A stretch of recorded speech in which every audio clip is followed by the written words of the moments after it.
నేను హైలైట్ చేసి క్లోజ్ చేయాలని కోరుతున్నాను. చెప్పుకుంటూ పోతే చాలా ఉందండి, టు బి ఆనెస్ట్, అది నిజం కూడాను.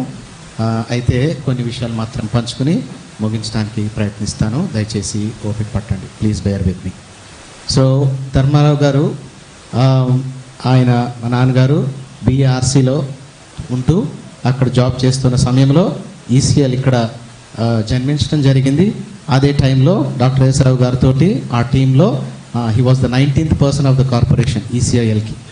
అప్పుడు ఆయన హైదరాబాద్కి రావడం జరిగింది. సనత్ నగర్లో ఫస్ట్ ఈసీఐఎల్ ఉండేది. దాని తర్వాత 1971 ECL started in the place where it is right now, ఉన్నటువంటి ప్రదేశం. ఆయనకున్నటువంటి సర్కిల్ కూడా చాలా పెద్దది. బాంబేలో ఉన్న రోజుల్లో తెలుగు అసోసియేషన్కి ఆయన చాలా ప్రయాసపడ్డారు, చాలా ప్రయాసపడ్డారు. ఎందుకంటే మా తాతగారు కూడా ఒక కమ్యూనిస్ట్ భావం కలిగినటువంటి లీడర్.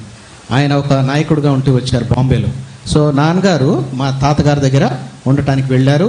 ఆ తర్వాత అదే సమయంలో జాబ్ రావటం జరిగింది. అదే భావాలు ఆయన ఎప్పుడు యవ్వన కాలంలో కూడా ఎక్కువ సినిమాలు కానీ షికార్లు కానీ ఇలాంటివి ఆయనకి నచ్చేవి కావు. చేయనివ్వరు. ఆయన సిగరెట్లు అలాంటివి కానీ ఆయన చేయరు. చూసే వాళ్ళు కూడా ఇష్టపడరు. ఆయన ఇష్టపడేవారు. ఈ was totally different person for some reason. Was absolutely different person. సామాన్యంగా ఆ ఏజ్ గ్రూప్లో ఆయన ఫోటోలు మీరు యవ్వన కాలంలో చూస్తే మీరు ఆశ్చర్యపోతారు. గొప్ప చెప్పడం కాదండి, ఇది వాస్తవం. ఆయన ఇప్పుడు సజీవంగా మన మధ్య కూడా లేరు. ఆయన గర్వపడి ఆయన ఇది అవటానికి కానీ, టు బి ఆనెస్ట్, అలా ఉండేటువంటి వారు. కానీ he was so strict for himself. He was too staunch Hindu. దయచేసి కొన్ని మాటలు చెప్తాను, అది టేక్ ఇట్ పాజిటివ్, దయచేసి పాజిటివ్గా తీసుకోండి. కానీ he had a great feeling that he was an Indian. And he was absolutely proud and very headstrong that he was a Hindu. ఆయనకి చాలా శ్లోకాలు వచ్చండి, చాలా హిందూ గ్రంథాల గురించి కానీ వాటి గురించినటువంటి విషయాలలో చాలా విషయాలు ఆయనకు బాగా తెలుసు. ఆయనకున్నటువంటి సర్కిల్ కానీ అప్పుడు దాకా ఒక్క క్రిస్టియన్ దగ్గరికి రానిచ్చేవారు కాదు, క్రిస్టియన్స్ అంటే ఇష్టపడేవారు కాదు. అసలు ఎవరిని కూడా ఆయన అంత ఎంకరేజ్ కూడా చేసేటువంటి వారు కాదు. ఆయన ఎంతవరకు ఉండాలో అంతవరకు, ఎవరితో అయినా సరే ఎలా ఉండాలి. ఆ పాత ఫోటోలో చూస్తే ఆయన ఎప్పుడు కూడా మామూలు అవుట్ షర్ట్ చేసుకుని ఇప్పుడు కనపడే ధర్మారావు బ్రదర్ లాగా ఎప్పుడు ఉండేవారు కాదు. ఆయన ఎప్పుడు కూడా టై కట్టుకునేవారు, ఆయన ఎప్పుడు ఇన్షర్ట్ చేసుకునేవారు. ఆయన ఎప్పుడు నార్మల్గా సూట్సే, నేను రెగ్యులర్గా పాత ఫోటోలు అన్నీ అలాగే ఉంటాయి. కానీ ఆయనలో ఇంత మార్పు ఏంటా అనేది నాకే చాలా ఆశ్చర్యం.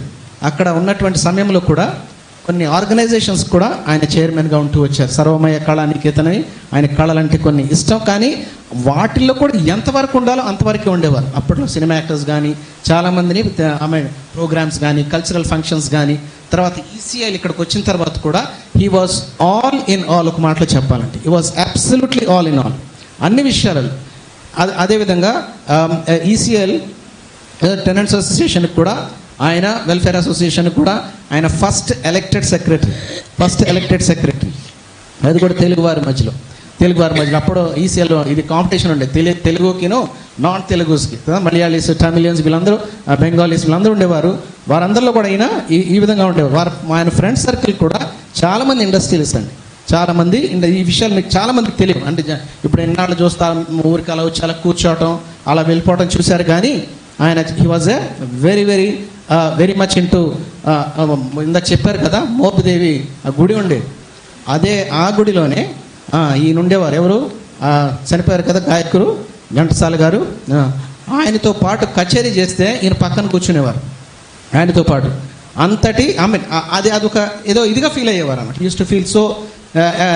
కానీ దేవుడు అదేంటో కానీ ఆయనకి అనేక విధాలుగా very big shots of this world, including మనం అనుకుంటూ ఉంటాం కదా మాజీ ముఖ్య ఎన్టీఆర్ గారితో కానీ వీళ్ళందరితో కూడా కలవటం, కూర్చోవటం, మాట్లాడటం, ఆల్మోస్ట్ చాలామందితో ఆయన ఈ అనుభవాలు చాలాసార్లు పంచుకుంటూ వచ్చారు. సో డాక్టర్ సూర్యం గారు ఆయనకు మంచి ఫ్రెండ్ అండి. ఆయనతో పాటు ఆయనకు ఉన్నటువంటి అసోసియేషన్ వల్ల చాలా ఆయన ప్రాంతాలకు వెళ్ళటం కానీ చూడటం కానీ ఉంటూ వచ్చారు. అయితే పెళ్ళైన తర్వాత కాకపోతేనండి ఒక విషయం నేను ప్రత్యేకంగా చెప్పాలి. ఇది ఎంతవరకు నిజమో తెలియదు కానీ మా జీవితంలో, మా కుటుంబంలో మాత్రం ఇది ఒకటి నిజం జరిగింది. ఏంటంటే behind success of every man there is a women అని ఈ లోక ప్రీతిగా అంటుంటారు కదా. అది ఎంతవరకు నిజమో తెలియదు కానీ మా కుటుంబంలో మాత్రం అది చాలా నిజం అనిపించింది. అది ఎవరో కాదు, ఆయన శ్రీమతి మా అమ్మగారు విజయలక్ష్మి గారు. ఆవిడ ఒక క్రిస్టియన్ స్కూల్లో చదువుకున్నారు. ఆ క్రిస్టియన్ స్కూల్లో చదువుకున్న రోజుల్లో ఏం చేసే ఎలా ఉండేదంటే ఎక్కడ వాక్యాలు కూడా ఎక్కువ ఉండేవి కావు, కానీ యేసుక్రీస్తు ప్రభువుల వారి సిలువ, దాని మీద ఆయన వేలాడినటువంటి ఒక మూర్తి ఉండేదంట, ఒక ఐడల్ ఉండేది. ఎప్పుడు అమ్మకి ఆ కళ వస్తూ ఉండేదంట. ఆవిడ ఎప్పుడు పూజలు చేసినటువంటి అనుభవం ఆవిడకి లేదు. కాకపోతే ఆవిడకి ఎప్పుడు అలా దర్శనంలో దేవుడు నేను నీ కొరకు చిందించినటువంటి ఈ రక్తం అని ఆ 2 చేతులు ఆవిడ కనపడేవంట. ఆ కనపడటం తర్వాత తన ఏది కూడా వెళ్ళటానికి ఇష్టపడేది కాదు. కానీ నాన్నగారికి ఎప్పుడు ఎదురు చెప్పలేదు. ఎక్కడికి తీసుకువెళ్తే అక్కడికి వెళ్ళింది. ఎన్నిసార్లు తిరుపతికి వెళ్తే అక్కడికి వెళ్ళింది. ఎన్నిసార్లు తలలు, ఆవిడ చాలా పెద్ద జడ అండి, ఫోటోలు చూస్తే అర్థమవుతుంది. ఆవిడది చాలా పెద్ద పొడవు జడ. అయినప్పటికీ దానికి కూడా నాన్నగారికి ఎదురుగా ఒక్క మాట కూడా చెప్పకుండా ఆవిడ పూర్తిగా ఎంటుకలు తీసేసిన సందర్భాలు కూడా ఉన్నాయి. సో ఆయన ఆ విధంగా తిరుపతి చాలా రెగ్యులర్గా వెళ్ళటం, అక్కడ భక్తి చాలా చేస్తూ ఉండేవారు, చాలా భక్తిలో ఉండేటువంటి వారు. నేను తప్ప అందరూ కూడా తిరుపతి వెళ్ళినటువంటి వారే, నేను ఒక్కడే ధన్యుడు ఆ విషయంలో, రైట్.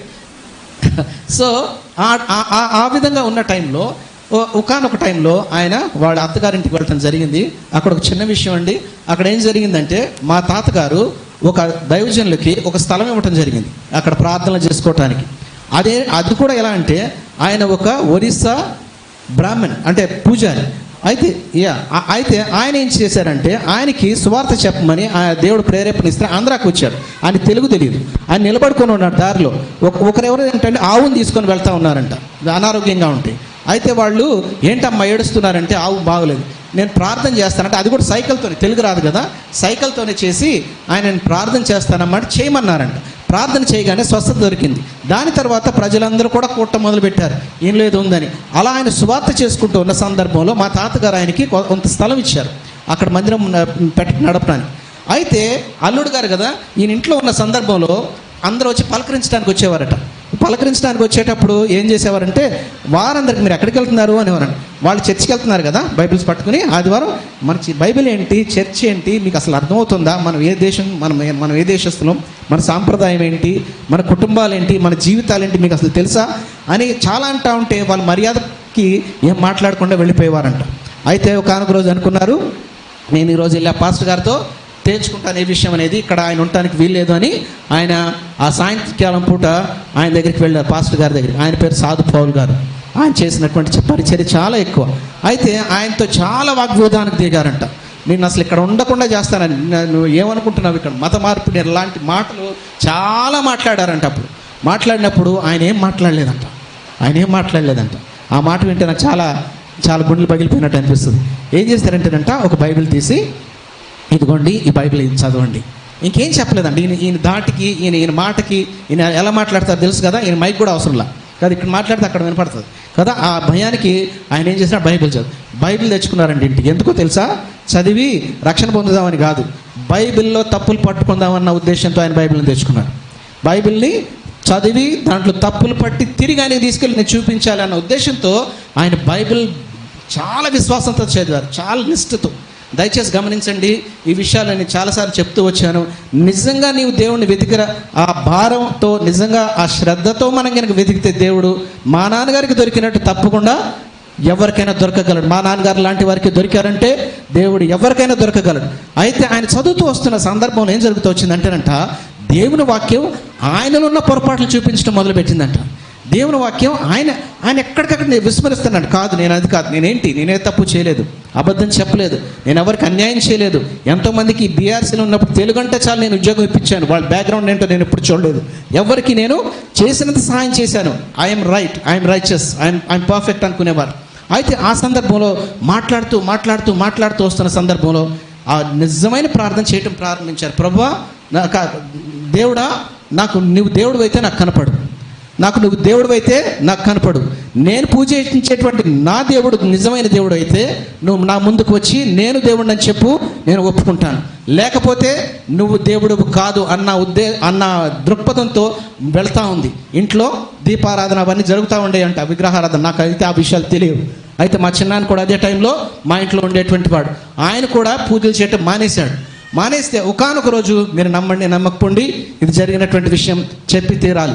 అయితే ఆ సందర్భంలో ఏం జరుగుతూ వచ్చిందంటే, ఆయన ఎవరైతే పూజిస్తూ వచ్చారో ఆ దేవుడు ఆత్మరూపంలో మా చిన్నాన్నలోనికి రావడం జరిగింది, మా చిన్నాన్నలోనికి నానమ్మలోనికి. ఇది జరిగినటువంటి విషయం, ఇది నిజంగా జరిగినటువంటి విషయం. అదే ఆ టైంలో మా నాన్నగారు ప్రార్థన చేస్తూ ఉన్నారు బైబిల్ పట్టుకొని. రక్షణ అంటే ఎక్కువ తెలియదు, బాప్తిస్మం అంటే అంతకంటే తెలియదు, వాక్య లేఖన భాగాలంటే తెలియదు, కానీ బ్లైండ్గా పర్సీవ్ చేస్తూ ఉన్నారు. ఈ వాజ్ పర్సీవింగ్ బ్లైండ్లీ అనమాట. అయితే ఆయన మీదకి వచ్చి ఈరోజు ఏమి రోజు? శుక్రవారం కదా. ఈరోజు శుక్రవారం. రోజు ప్రతి శుక్రవారం ఏం జరుగుతుంది ఇంట్లో? ఏం జరుగుతూ ఉంది? అసలు మా నాన్నగారు డైరెక్ట్గా అడిగారు, నువ్వెవరు అసలు, నువ్వు ఎవరివి? అయితే నాన్నగారికి ప్రార్థన చేసుకోవడం సరిగ్గా వచ్చేది కాదు. ఇద్దరిని ఎవరో పిలిచారంట రమ్మని ప్రార్థన చేయడానికి. వాళ్ళకి ప్రార్థన రావట్లేదు, బైబిల్ అంటే తెలీదు. సరే మీ వల్ల కాదు, నేనే తెలుసుకుంటానని బైబిల్ ఆయన మీద పెట్టినప్పుడు వెంటనే బైబిల్ నా దగ్గర నుంచి తీసేయన్నాడంట. ఎందుకు తీసేయాలి? కాలిపోతుంది తీసేయన్నాడంట. అయ్యనన్నాడంట. అయితే నువ్వు దేవుడు అయితే నువ్వు నిజంగా దేవుడు అని చెప్పు, నీ నోటితో చెప్పు, ఈ రోజు నుంచి సమస్తం మానేసి నీ దగ్గరికి వస్తారు, నువ్వు నిజంగా చెప్పంటే చాలా సేపు కట్ షార్ట్ ద స్టోరీ. ఆ మాట ఆయన చెప్పలేదంట. చివరికి పేర్లు పెట్టి అడగటం జరిగింది. ఒక్కొక్క దేవుడు పేరు చెప్తే అడిగితే నో అన్నటువంటి ఆన్సర్ ఆయన స్పష్టంగా విన్నారు. నో అనేటువంటి మాట. చివరికైతే ఎవరు చెప్పు అంటాడు, అది చెప్పడు.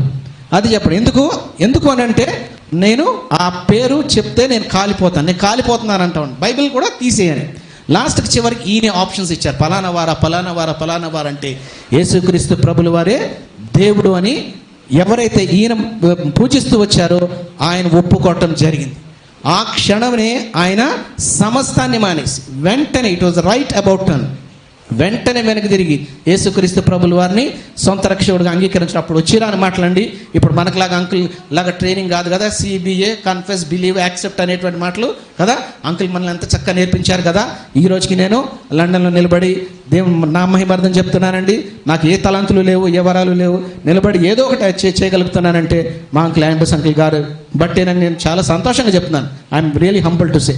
కానీ ఆయనకి ఆ మాటలు రావు, వచ్చిన మాటలతోనే అలా ఒప్పుకున్న వెంటనే నిజంగా అండి ఆయన జీవితం ఎంతో సంతోషం అంట, ఎంతో ఆనందం అంట, చెప్పలేనంత సంతోషం. ఆ ఐదుతోనే మా చిన్నాన్ని కూడా మారటం జరిగింది. ఎందుకంటే ఆ బిట్టే చెప్తా ఉన్నాను, తత్తిమ చాలా విషయాలు ఉన్నాయి, I'm not going to cover all that.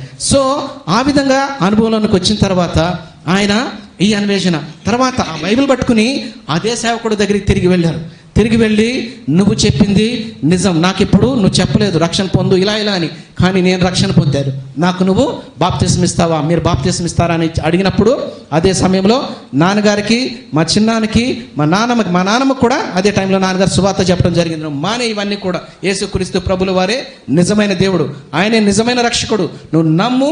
మా ఇంట్లో ఇంకో ఏంటంటే ఎంతవరకు రక్షణ పొందారు ఎంత భయం, ఎందుకంటే నాన్నగారు అంటే ఆయనకంటే పెద్దవాళ్ళకి భయమే, ఆయనకంటే చిన్నవాళ్ళకి చచ్చేంత భయం. ఆయన చెప్పిన మాట మరి నిజంగా రక్షణ పొందారో లేకపోతే ఆ ఇదిలో తెలియదు, కానీ as it is God's work, we could see in their lives also. That's how they believed on Lord Jesus Christ and have given their hearts to the Lord. తర్వాత సహవాసం గురించి వెతుకుతూ వచ్చారంట. నేను సహవాసానికి వెళ్ళాలి, ఎక్కడికి వెళ్ళాలి? ఆయన మంచి బ్యాడ్మింటన్ ప్లేయరు, తర్వాత ఈసీఎల్ వాలీబాల్ క్యాప్టెన్ కూడా చేశారు. ఆ తర్వాత ఆయనకి ఎన్ని ఇన్విటేషన్స్ కూడా రెగ్యులర్గా వస్తూ ఉండేటువంటివి. దీని అంతటి కారణం వెనకాల ఎవరున్నారో తెలుసా అండి? మా అమ్మగారు ఎప్పుడు ఆవిడ నోరు తెరిచి సువార్త చెప్పలేదు, కానీ ఆవిడకి సరిగ్గా తెలియదు. ప్రభువా ఈయన మార్చవా, ప్రభువా ఈయనతో మీరు మాట్లాడరా అని ఆమె మౌనంగా, ఆవిడ ఎలా ఉంటారో ఏంటనేది చాలామందికి నాకంటే మీకే తెలుసు, రైట్? ధర్మారావు బ్రదర్ గురించి కూడా గత 20 సంవత్సరాలు నేను దగ్గర లేను, కానీ నాకంటే మీకే ఎక్కువ తెలుసు. ఆ విధంగా ఆవిడ పరిచర్య మొట్టమొదటి నాన్నగారిని రక్షించుకోవడంలో ఆవిడ సాధించారు, గొప్ప విజయాన్ని సాధించారు. తర్వాత ఈ విధంగా ఉన్న సమయంలో క్రిస్టియన్స్ ఎవరున్నారు ఈసీఎల్లో అని చూస్తూ వచ్చినప్పుడు ప్రసాదరావు అంకుల్ పరిచయం అయ్యారు. ఆయన అప్పుడు టెక్నికల్ ఆఫీసర్గా ఈసీఎల్లో ఉన్న టైంలో కలిసి ప్రసాదరావు నన్ను ఏదైనా ఫెలోషిప్ తీసుకెళ్తావా, నేను ప్రభుని అంగీకరించాను, మంచి చర్చికి వెళ్దామంటే ఆయన కారు ఉండేది ఆ రోజులు, ఈసీఎల్లో ఆ రోజు కార్లు ఉండడం చాలా రేర్. సో అంకుల్ ఏం చేశారు అంటే కారు తీసుకొని ఆయనకి అనేక సంఘాలు, క్షమించండి సంఘాల పేర్లు చెప్పడం కరెక్ట్ కాదు, అన్ని సంఘాలు మంచివే, రైట్, ఆయన అనేక సంఘాలకు తీసుకొని వెళ్ళేవారంట. ఎక్కడికి వెళ్ళి కూర్చున్నా ఆ పాస్టర్స్ ఏంటంటే షూ వేసుకొని పైకెక్కి అలా వాక్యాలు చెప్తా ఉంటే ఈయనకి అస్సలు సహించేది కాదండి. ఏంటంటే మా పూజారి మా గుడిలో అసలు చెప్పులు లేకుండా ఎంత వినయంతో ఎంత గౌరవంతో ఇదవుతూ ఉంటారు, వీళ్ళేంటి ఇలా చేస్తారు అని ఆయనకి అదొక లాంటిది, కానీ ఏమనేవారు కాదు. అయితే అలా సంఘాలు ఒకటి తర్వాత ఒకటి నెక్స్ట్ ఇంకో దాన్ని తీసుకెళ్తాను నేను అంటే ప్రసాదరావు అంకుల్.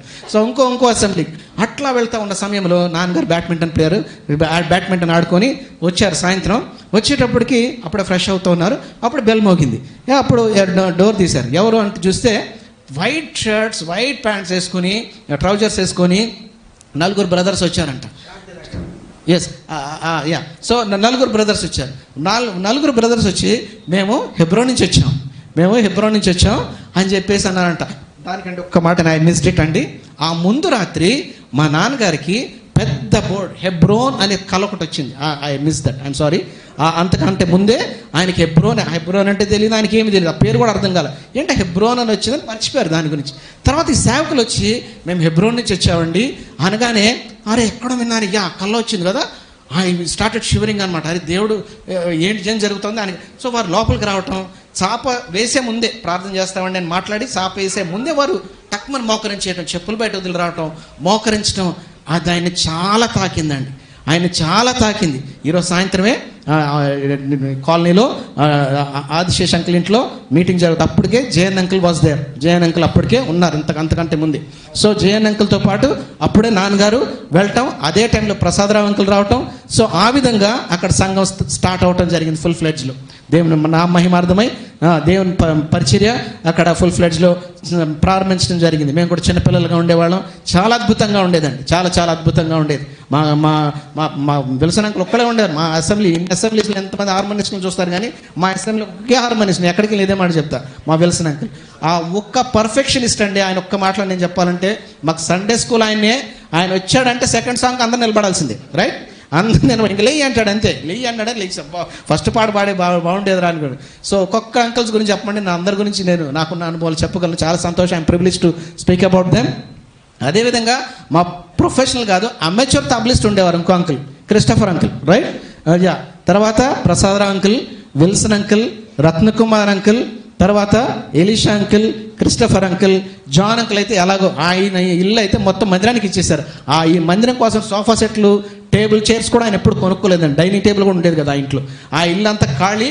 అదంతా వారంలో 5-6 సార్లు వాళ్ళ ఇంట్లో మీటింగ్ జరిగేది. ఏ మీటింగ్ అని ఆయన అడిగే పని ఉండేది కాదు, ఆ ఇంట్లోనే పెట్టేవాళ్ళు, ఆ ఇంట్లోనే జరుగుతూ ఉండేవి.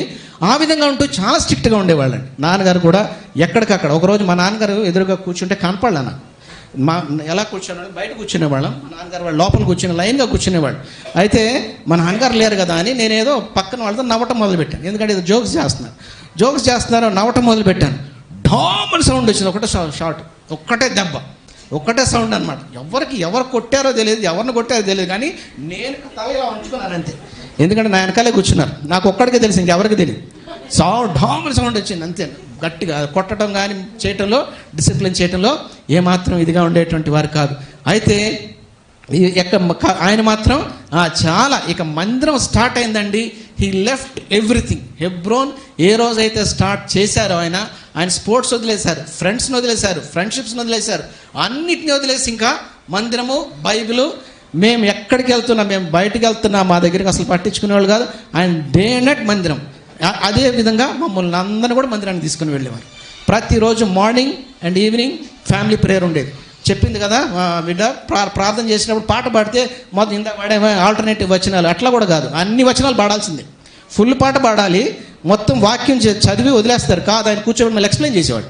ఇక అది మామూలుగా ఉండదు కదా, మీకు తెలుసు కదా ఆరాధన ఎలా చేస్తారో. ఫస్ట్ ఆరాధన ఆయనే చేస్తారు. ఎన్నిసార్లు క్లుప్తంగా అన్నా సరే ఆయనది లాంగెస్ట్ ఆరాధన. మా అందరికీ తెలుసు ఆ విషయం, మన అందరికీ తెలిసిన విషయం, రైట్? ఆయనకి ఇంకా బాగా అంకుల్ రైట్. ఆ విధంగా ఉన్న సమయంలో సో అమ్మ నాన్నగారికి చాలా చేదోడు వాదోడుగా ఉంటూ వచ్చేది. ఎక్కడికి వెళ్ళినా అమ్మ ప్రార్థన చేసేది, అయ్యా నీ దాసుని నీ నోటి బోరుగా వాడుకోమని. ఎక్కడికి వెళ్ళిన అమ్మ ఎక్కువ చేసేది కదా. అమ్మ విషయంలో చూస్తే ఆ విధంగా నాన్నగారిని వెనకుంటూ ప్రోత్సహిస్తూ వచ్చింది. పని మనుషులు ఎవరైనా సరే ఇంటికి వచ్చారంటే, మీరు నమ్ముతారో లేదో, ప్రతి ఒక్కరూ అనండి, నేను లండన్కి వెళ్ళి వచ్చిన తర్వాత కూడాను ఆవిడ ఉన్నంత వరకు ప్రతి ఇంటికి వచ్చిన ప్రతి ఒక్కరూ రక్షణ పొందారండి. మీరు నమ్ముతారో లేదు. Some were secret believers, some have believed on Lord Jesus Christ honestly. మా నైబర్స్ ఉండేవారు, వారికి కూడా ఏం మాట్లాడుతుందో తెలియదు అమ్మా, ఎంతసేపు మాట్లాడుతుందో తెలియదు, కానీ చాలా తక్కువ మాట్లాడుతుంది. మందిరానికి కూడా ఎక్కడ కనపడదు, ఎప్పుడు కనపడదు. బక్సింగ్ అంకుల్ ఈసీఎల్కి వచ్చిన ప్రతిసారి వంట దేవుని నా మహిమార్థం చెప్తున్నానండి, మా ఇంట్లోనే జరిగేది.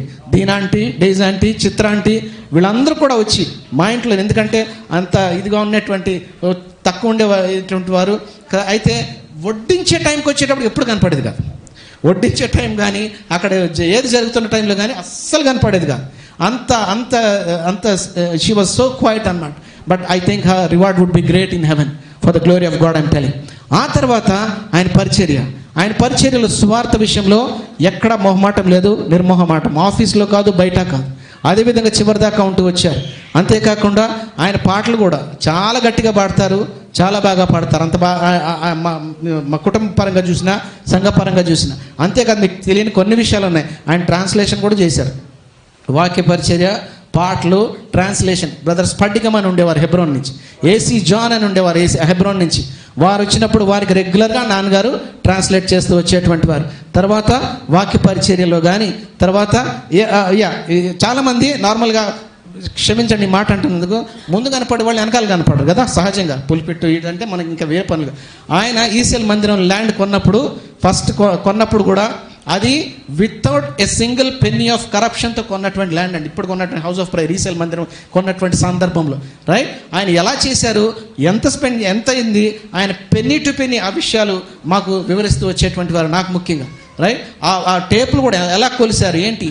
Only aim was we need to buy a land and we need to buy it without any single penny of corruption. వేరే విధంగా ఏ విధంగా కూడా ఆ మందిరాన్ని ఏం చేయాలనే విషయంలో కూడా బక్సింగ్ అంకుల్ దగ్గరికి వెళ్ళినప్పుడు అంకులే నాన్నగారు కూర్చోబెట్టి అడ్వైజ్ ఇచ్చారు. ప్రసాదరావు అంకుల్ తర్వాత నాన్నగారు వెళ్ళినప్పుడు నాన్నగారిని ప్రత్యేకంగా పిలిచి ఇలా చేస్తే బెటర్ అని. ఆ డీటెయిల్స్లోకి నేను వెళ్ళదలుచుకోలేదు. ఆ వివరాలన్నీ కూడా నాన్నగారికి బక్సింగ్ గారు పర్సనల్గా, వెరీ వెరీ పర్సనల్. తర్వాత అప్పుడు జాన్సన్ అంకుల్ ఉండేవారు, ఆయన జడ్జిగా ఉండేవారు. ఆయనను కూడా పిలిపించి ఇద్దరు కూర్చోబెట్టి ఎలా చేస్తే బాగుంటుంది ఈసీఎల్ మందిరాన్ని, ఏ విధంగా రిజిస్ట్రేషన్ చేయాలి, ఇవన్నిటి కూడా మాట్లాడుతూ వచ్చేటువంటి ఇంకో గొప్ప ధన్యత మా కుటుంబంలో కలిగింది ఏమిటంటే, హెబ్రోన్లో 1984-85 యాంటస్ అంకుల్ ఈసీఎల్కి వచ్చింది.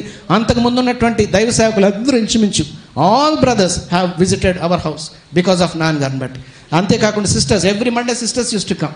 దీని యూ నేమ్ సిస్టర్స్, ఇప్పటికే జేకబ్ అంకుల్, యూఎస్లో ఉన్న జేకబ్ కానీ, యాబిస్ అంకుల్ కానీ, వాళ్ళ మిస్సెస్, వాళ్ళందరూ కూడా దేవుని మహాకృపను బట్టి రావటం కానీ, వాళ్ళందరినీ చూసుకునే విషయంలో నాన్నగారు ఎప్పుడు వెనకాడేవారు కాదు. ఆయనే వడ్డించేవారు, ఆయనే ఉండి ఆయన దగ్గర ఉండి అన్నీ చేసి, ఆ తర్వాత మా చిన్నాన్ని ఇచ్చి పంపించేవారు. ఎక్కడికైనా వాళ్ళు డ్రాప్ చేసి రావాలన్నా చేయాలన్నా సరే. ఆ విధంగా ఆయన ఆ జీవితం కొనసాగుతూ వచ్చింది. ఆయన సోషల్ లైఫ్ ఆ విధంగా కొనసాగుతూ వచ్చింది. కుటుంబంగా అంటారా, ఆయన నాతో చాలా స్ట్రిక్ట్గా ఉండేవారు. మాతో చాలా స్ట్రిక్ట్గా ఉండేవారు. నా విషయానికి వచ్చేటప్పటికి ఆయన ఒకటే అన్నారు, నానా మనం దేవుడు మనకి అప్పచెప్పినటువంటి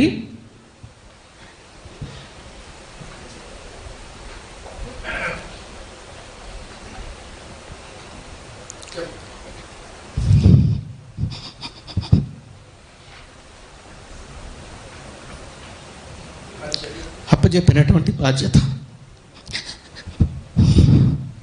నేను సరిగ్గా ఉండాలంటే, నేను దేవుళ్ళు కొనసాగాలంటే నీ సాక్ష్యం జాగ్రత్త. నువ్వు ఏ రోజైతే తప్పు చేసావో ఆ రోజు నీకు చచ్చిపోయినట్టు లెక్క, గుర్తుపెట్టుకో అని ఆ విధంగా నన్ను హెచ్చరిస్తూ వచ్చాను.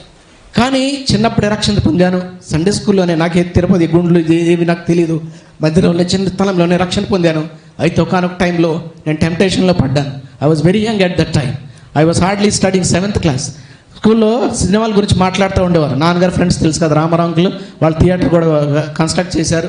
దాన్ని చేసినప్పుడు నాన్నగారు కూడా చాలా అందులో ఉండేటువంటి వారు.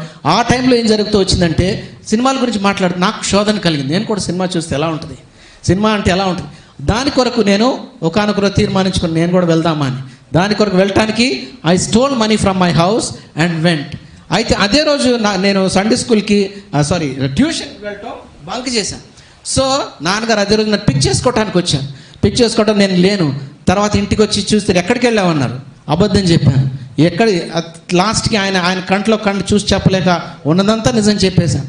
నువ్వు అబద్ధం చెప్తావా అని, ఇంత పని చేసావని ఆయన ఎట్లా కొట్టారంటే నన్ను, రైట్, ఆయన బెల్ట్ ఉండేదండి, యా, ఆ బెల్ట్తో ఇంతకుముందు చెప్పినట్టు నన్ను మీకు సాక్ష్యం ఎంతమంది గుర్తుందో నాకు తెలియదు కానీ బాగా కొట్టారు. ఎలా అంటే నువ్వు ఈరోజు చచ్చిపోతే నాకు సరిపోతుంది అన్న ఇదితోటి బెల్ట్తో కొట్టి అది బెల్ట్ పారేసి, అమ్మాయి నాకైతే కొడుతున్నంతసేపు ఎందుకు కొడుతున్నానని బాధలు, నేను ఎందుకు తప్పు చేశాను, దేవుని బిడ్డను కదా, నేను ఎందుకు తప్పు చేశాను అనేటువంటి విధంగా ఉంటున్న సందర్భంలో వెంటనే పెద్ద స్టిక్ తీసుకొచ్చారు. ఆ బెల్ట్తో కొట్టినంతసేపు కొట్టి తర్వాత స్టిక్తో ఎట్లా కొట్టారంటే నా ఒళ్ళంతా పగిలిపోయింది, వెనకాలంతా బ్లడ్. మంచం కొడతా ఉంటే బెడ్లో పరిగెట్టి వెళ్తే అక్కడ మొత్తం బెడ్ అంతా బ్లడ్డే. అట్లా కొట్టి తలుపేసి ఈ రాత్రి వీడికి అన్నం పెడితే చూడని చెప్పి వెళ్ళిపోయారు. కానీ నాకు ఏమీ లేదు, కానీ ఆ రాత్రి నాకు రక్షణ దొరికింది మా నాన్నగారిని బట్టి. నెక్స్ట్ డే మార్నింగ్ 1 John 1:9 చదివి ఫ్యామిలీ ప్రేయర్ చేసి నాతో క్షమాపణ చెప్పించారు. That turn my life for ever. నా జీవితం అంతా కూడా ఆ రోజుతో మారిపోయింది. అప్పటి నుంచి ఇప్పుడు దాకా కూడా ఆయన ఎప్పుడు కూడా he was absolutely strict with me, చాలా స్ట్రిక్ట్. ఎలా అంటే బయటకు మీరు ఎలా కనిపించినప్పటికీ కూడా I was absolutely stern about it. అంతేకాకుండా ఇంట్లో కూడా పరిచర్య విషయంలో కూడా హీ వాజ్ ఆల్వేస్ ఫస్ట్. ఇంట్లో కూడా మా అల్మారాలో 2 ఉండేవి, మా క్యాష్ ఉండేది, తర్వాత అల్మారాలో దేవుని డబ్బు 2 ఉండేవి ఇంట్లో.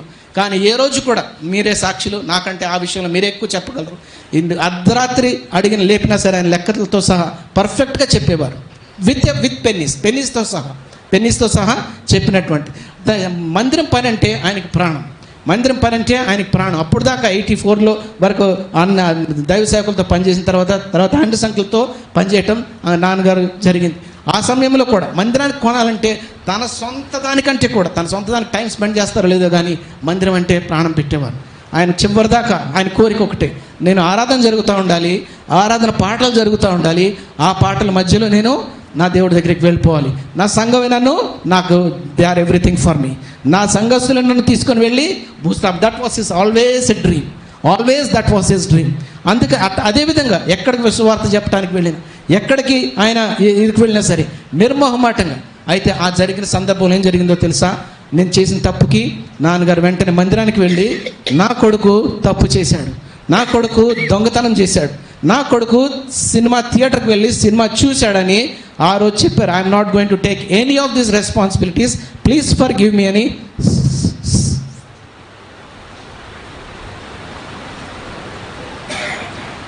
సంఘం మీద he left everything and he came out.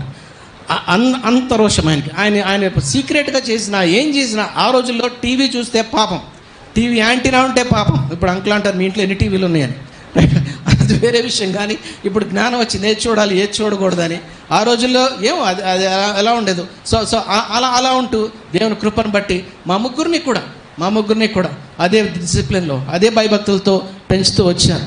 మా అమ్మగారు కూడా మా నాన్నగారి గురించి ఏంటి, మా గురించి ఏంటి, తన రహస్యంగా ప్రార్థన చేస్తూ వచ్చింది. దేవుని నా మహిమార్థం చెప్తున్నాను. ఆయనకు మేము 3 బిడ్డలంగా, పెద్దక్క సుధా, చిన్నక్క సుజాత, నేను కానీ అట్లాగే అల్లుళ్ళు కూడా, పెద్ద అల్లుడు గారు జార్జ్ విక్టర్ గారు, 2వ అల్లుడు రాజీవ్ కుమార్ గారు, అట్లాగే కోడలు కూడా. ఆయన పెళ్ళిళ్ళు కూడానండి ఆయన ఒక్క మాట చెప్పారండి అంతే. పెద్దక్క కూడా ఒకటే చెప్పారు, అమ్మా నీ పెళ్లి సెటిల్ అయింది పలానా వాళ్ళతో, అంతేగాని చూసావా, నచ్చాడా నచ్చలేదా ఈ క్వశ్చన్స్ ఎప్పుడూ లేవు. ఒకటేసారి వచ్చారు అలా చెప్పారు. అట్లాగే చిన్నక్క విషయంలో అయితే కొంచెం చూసారేమో కానీ అలాగే నా విషయంలో కూడా వచ్చేటప్పటికి ఫైనల్ డెసిషన్ తానే చెప్పారు, అయిపోయింది పెళ్ళి, ఇంకంతే, వేరే మాటే లేదు. నా విషయంలో మీరు ఆశ్చర్యపోవచ్చు కుటుంబంలో ఎలా ఉందని. మా చిన్నాళ్ళ సాక్ష్యాలు ఇంకా ఫుల్గా వినలేదు. ఆయన మా చిన్న పెళ్ళిలో కూడా చూడలేదంట అలా ఆవిడ్ని. పెళ్ళి అయిపోయినాక చూసే ఛాన్స్ వచ్చిందంట, రైట్.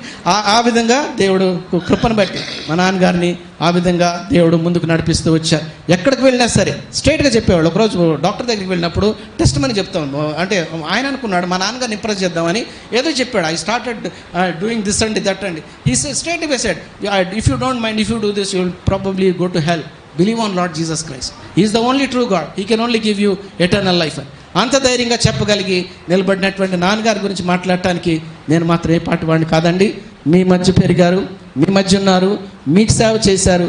ఆ విషయాలలో నాకంటే బహుశా మీరే చెప్పగలరేమో. ఆయన కొడుకునైనటువంటి పరిస్థితిని బట్టి నేను ముందుకు వచ్చి నేను ఈ మాటలు చెప్తున్నాను, కానీ నాకంటే బహుశా మీకే ఎక్కువ తెలుసు ఆయన గురించి. అది ఈ విషయాన్ని బట్టి మీ అందరికీ నేను మనస్ఫూర్తిగా కృతజ్ఞతలు చెల్లిస్తున్నానండి. నిజంగా ఆయన ప్రేమించారు, ఆయన ధైర్యపరిచారు.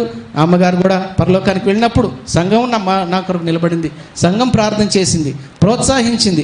ఈరోజు మేము ఎలా ఉన్నామంటే మరి తల్లిదండ్రులే కాదండి, మా extended family, is house of prayer, ECL assembly, మా అసెంబ్లీలో ఉన్నటువంటి అందరూ కూడా we love each and every one of them like our mothers and like our fathers. They were so dear to us. They prayed. Especially I take this opportunity of pray for, thank the Lord for all my Sunday school and youth teachers also. ఒక్క చిన్న ఇదైనా సరే నాన్నగారికి వెళ్ళి చెప్తే ఆ రోజు మా పని అయిపోయేది. సో ఆ విధంగా దేవుడు మహాకృపను బట్టి తర్వాత ఆయన అనారోగ్య పాలవటం జరిగిందండి. 2010 ఫస్ట్ టైం ఆయనకి స్ట్రోక్ రావటం, తర్వాత ఆయన స్ట్రోక్ వచ్చినప్పుడు కూడా చిన్నక్క దగ్గర ఉండటం, తర్వాత వెంటనే కోలుకున్నారు. ఆయన ద వే చర్చ్ ప్రేడ్. నేను లండన్లో ఉన్నాను అదే టైంలో. ఆ రోజు పరిచయకి వెళ్ళాలి కవెంట్రీకి. నాకు మెసేజ్ వచ్చింది నాన్నగారికి ఇలా అయిపోయిందని. నేనేం చేయాలో నాకు అర్థం కాలేదు. జాబేజ్కి ఫోన్ చేశాను, బ్రదర్కి, మా ఉన్నాడు, బ్రదర్ ఇది పరిస్థితి, నువ్వు వెంటనే ఫస్ట్ కవెంట్రీకి వెళ్ళి అన్నారు. అయ్యి బాబు ఇదేంటి ఈరోజు కవెంట్రీ క్యాన్సిల్ చేసుకుని ఇండియాకి వెళ్తావా అంటారేమో అనుకున్నా. ఫస్ట్ కవెంట్రీకి వెళ్ళినా అన్నారు. సరే చెప్పారు కదా అని నేను విశ్వాసంతో కవెంట్రీకి వెళ్ళాను. ఆదివారం పూట సంఘం మొత్తం కూడా లండన్లో ప్రార్థన చేసింది నాన్నగారి గురించి. ఫస్ట్ మిరాకిల్ అండి. దట్ వాజ్ రియలీ, అప్పుడేమన్నారంటే ఇట్స్ నాట్ పాసిబుల్ అన్నారు. It turn back by grace of God and your prayers. నాన్నగారు ఆ టైంలో రికవర్ అవ్వడం జరిగింది. ఆ తర్వాత 2012లో 2 times స్ట్రోక్ వచ్చినప్పుడు కూడా దేవుడు మహాకృపను చూపించి ఆయన ఆయుష్ను పొడిగిస్తూ వచ్చారు. ఆయుష్ను పొడిగిస్తూ వచ్చారు. తర్వాత దేవుడు మహాకృపను బట్టి ఆయన్ని ఎన్నో ఈ పరిస్థితుల నుంచి దాటించుకుంటూ వచ్చి చివరిలో లాస్ట్లో ఆయన 2015 తర్వాత 2016 తర్వాత 16 తర్వాత వచ్చిన దగ్గర నుంచి ఆయన ఎక్స్ట్రీమ్లీ వీక్ అయిపోయారండి. తర్వాత ఆయన ఆల్మోస్ట్ స్లోలీ డిటోరియేట్ అవుతూ ఆల్మోస్ట్ బెడ్ రిటర్న్ అవ్వాల్సి వచ్చింది. ఆ టైంలో కూడా ఆయన పాటలు ఏంటి, ఆయన పరిచయం ఏంటి, మా గురించి ప్రార్థన చేయటం, ధైర్యపరచడం, ఆ విధంగా చేస్తూ వచ్చారు. చివరికి 3rd May 2025 ఆయన పూర్తిగా దేవుని దగ్గర ఉండటానికి వెళ్ళారు. ఈ విషయాలలో ముఖ్యంగా మా పెద్దక్క, మా చిన్నక్క చాలా ప్రయాసపడ్డారు. వారి గురించి నాన్నగారిని చూసుకోవడం విషయంలో ఏంటి, పరిచయం చేసే విషయంలో ఏంటి, అమ్మ విషయంలో, నాన్నగారి విషయంలో కూడా. వాళ్ళు లేకపోతే నేను ఈరోజు ఇక్కడ నిలబడి సాక్ష్యం చెప్పేవాడిని కాదో నాకు తెలియదు. నేను ఇలా ఉన్నాను అంటే, నా కుటుంబం అలా ఉందంటే 2 అక్కలు. నిజంగా నాకు ఒక అమ్మమ్మ పోతే నాకు దేవుడు 2 అమ్మల్ని ఇచ్చారు. అది ఎవరంటే మా పెద్దక్క, మా చిన్నక్క. They were so dear to me. I love them so much. It's merely God's grace and God's gift. That's all I can tell. At the same time మా ఫ్యామిలీలో కూడా అందరిది everybody were together. They supported, they help, they were with us. Especially take this opportunity to thank our dearest uncle, Andrews uncle. ఆ uncle గురించి చెప్తే చాలా ఉంది. ఆ దేవుడు అవకాశం ఇస్తే నేను తప్పకుండా కొన్ని విషయాలు పంచుకుంటాను రాబోయే దినాలలో.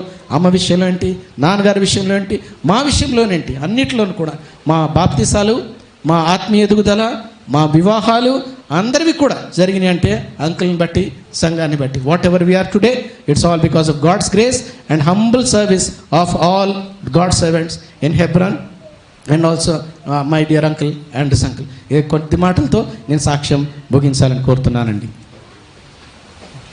Now may I take this opportunity to hand over time to our dear Stephen uncle.